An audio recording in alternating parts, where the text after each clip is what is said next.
یا رسول اللہ صلی اللہ تعالیٰ علیہ وسلم فرماتے ہیں کہ جو نبی کی یاد سے دور ہے، جو نبی کی آل سے دور ہے، جو نبی کی یاد سے دور ہے، وہ ضرورتوں کا غلام ہے۔ نبی کی یاد، نبی کی آل، جہاں یاد نبی ہے وہاں آل نبی ہے، اور جہاں آل نبی ہے وہیں یاد نبی ہے۔ یاد نبی اور آل نبی کو کوئی الگ نہیں کر سکتا۔ نبی کی یاد ہے وہاں آل ہے، آل کی یاد ہے اور آل نبی کی یاد میں ہے تو نبی کی یاد بھی ہے۔ اور جو یہاں سے دور ہے وہ خواہشوں کا، ضرورتوں کا غلام ہے، اس کے پاس نہ خدا کی اطاعت ہے نہ رسول کی اطاعت ہے۔ فرماتے ہیں وہ ضرورتوں کا غلام ہے، جو قریب ہے وہ غلام بھی بخدا جہاں کا امام ہے۔ جو نبی کی یاد سے، نبی کی آل سے قریب ہے، بخدا جہاں کا امام ہے۔ یہ نماز روزہ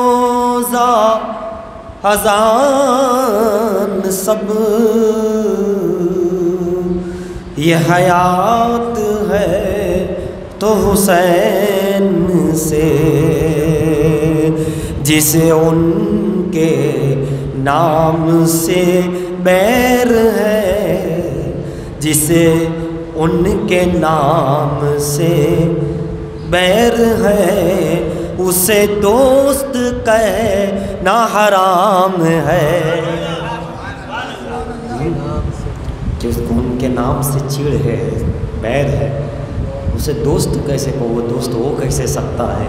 تو حسین کا نہیں، وہ ہمارا نہیں۔ یہ نماز روزہ اذان سب، یہ حیات ہے تو حسین سے، جسے ان کے نام سے بیر ہے، اسے دوست کہنا حرام ہے۔ پھر توجہ چاہوں گا، میں فدائے آل رسول ہوں، سبحان اللہ، میں فدائے آل رسول ہوں، کوئی پارسا ہے ہوا کرے، جسے پارسائی یاد اہل بیت میں بھی نظر آ جاتی ہے، یہاں بھی فقہ کا سہارا لے کے آ جاتے ہیں، مسائل کا سہارا لے کے آ جاتے ہیں، سہارا لیتے ہیں، مسئلہ نہیں ہوتا، خود سے مسئلہ بناتے ہیں۔ ایسے پارسائی سے اللہ محفوظ رکھے، ایسے تقوی سے محفوظ رکھے، جو آل رسول کی اوپر طنز یا نظر ثانی کرنے کا جو ہے مستاق نظر آتا ہے، ایسا عمل فرماتے ہیں میں فدائے یاد رسول ہوں، میں فدائے یاد حسین ہوں، میں فدائے آل رسول ہوں، کوئی پارسا ہے ہوا کرے اسے اپنے کام سے کام ہے، اسے اپنے کام سے کام ہے، مجھے اپنے کام سے کام ہے۔ پھر کھولیے تھوڑا، کھینچ رہا، مجھے اپنے کام سے کام ہے۔ فرماتے ہیں میں علی کے در کا فقیر ہوں، میرے آگے کوئی امیر کیا، اپنی امیر نوازی، اپنی دولت، اپنی ساری ہمیں نہ دکھایا کرے خدا کے لیے۔ اپنی پہنچ، اپنی پہچان ہم جیسے غلاموں کے سامنے مت آیا کرے۔ تمہاری پہنچ دنیا کے بادشاہ تک ہوگی، ہماری پہچان مولا علی شیر خدا تک جاتی ہے۔ میں علی کے در کا فقیر ہوں،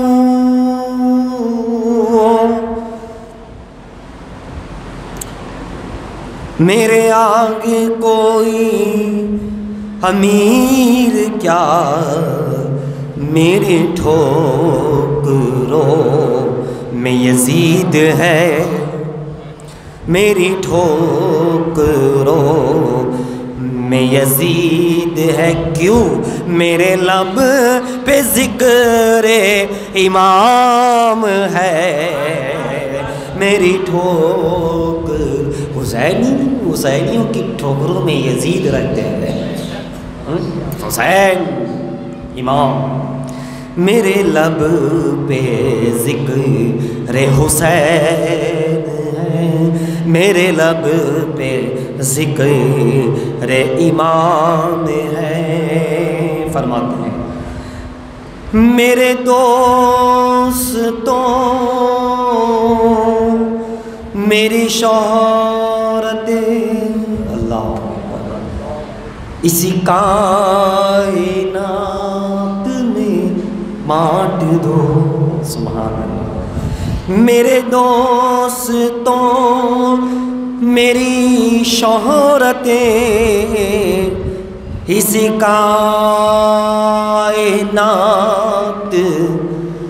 میں بانٹ دو، میں غم حسین میں مست ہوں، میں غم حسین میں مست ہوں، میرا ہر خوشی کو سلام ہے۔ ایسی زندگی کا راز ہے میرا ہر خوشی کو سلام ہے۔ آخری شعر دیکھیے، یہ نبی کی آل ہے اس لیے، یہ نبی کی آل ہے اس لیے، یہ علی کے شعر ہیں اس لیے، جو خدا نے سب کو دیا نہیں، یہ نبی کی آل ہے اس لیے، یہ علی کے شعر ہے اس لیے، جو خدا نے سب کو دیا نہیں، میرے پیر کا وہ مقام ہے جو خدا نے سب کو دیا نہیں، میرے پیر کا وہ مقام ہے۔ سبحان اللہ۔ درود پاک صلی اللہ